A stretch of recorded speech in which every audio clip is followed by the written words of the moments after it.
If you're craving a kebab but you're trying to eat out less, you need to make this homemade doner. First, show an onion a great time. I promise I'm not crying, the onion just really got to me. Add the onion to your blender, then add lamb mince or beef mince, 1 tablespoon of yogurt, olive oil, then add paprika, onion powder, garlic powder, ground cumin, cayenne pepper, salt and black pepper. There we go. Then blend in your food processor or in your blender until it looks like this. Transfer to some baking paper, place another sheet on top, then roll it flat. You want it nice and thin like this.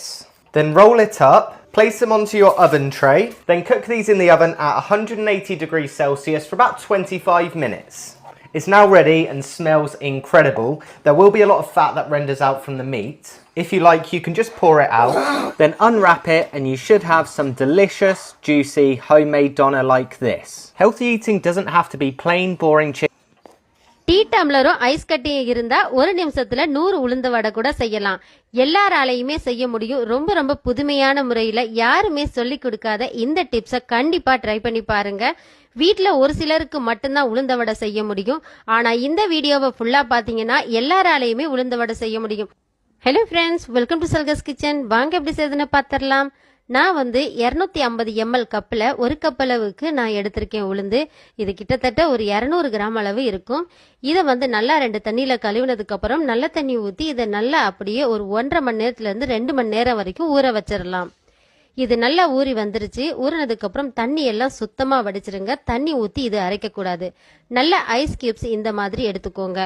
ஒருவேளை உங்ககிட்ட ice கட்டி இல்லைன்னா தண்ணி எல்லாம் நல்லா வடிச்சதுக்கப்புறம் உளுந்த ஒரு அரை மணி நேரத்துக்கு ஃப்ரீசரில் எடுத்து வச்சிங்கன்னா நல்லா சில்லுன்னு இருக்கும். மிக்சி ஜாரில் எப்போவுமே செய்யும் போது எல்லாருமே சூடாகும்னு சொல்லுவாங்க. கறி மசால் தூள் கம்மியான குவான்டிட்டியில் எப்படி அரைக்கிறதுன்னு நிறையா பேர் கேட்டிருந்தீங்க. நான் இன்றைக்கி 1 கிலோ மல்லி யூஸ் பண்ணி தான் வறுத்து அரைச்சிருக்கேங்க. எல்லா பொருளையுமே ஒரு அரை மணி நேரம் வெயிலில் காய வச்சு வறுத்துக்கலாங்க. 1 கிலோ நாட்டு மல்லின்னு கடையில் கேட்டு வாங்கிக்கோங்க. மல்லியை மட்டும் 2 செட்டாக வறுத்துக்கோங்க. அடுப்பை மீடியம் ஃப்ளேமில் வச்சுட்டு நல்லா மணம் வர வரைக்கும் கை பொறுக்கிற சூடானதையுமே நீங்கள் எடுத்து ஆற வச்சிடலாம். 1 கிலோ மல்லிக்கு 100 கிராம் மிளகாய் சேர்த்துனிங்கன்னா காரம் சரியாக இருக்குங்க. காம்பை ரிமூவ் பண்ணிவிட்டு கொஞ்சோண்டு கல்லுப்பு சேர்த்துனிங்கன்னா அதிகமாக காரத்தன்மை வராது. மிளகாய் சூடானா போதுங்க.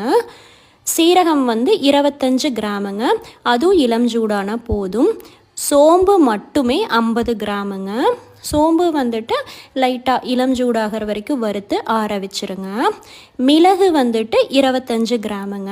மிளகு லைட்டாக சூடானா போதும். மிளகு கம்மியாக சேர்த்திக்கோங்க, அப்போ தான் ரொம்ப காரம் இல்லாமல் இருக்கும்.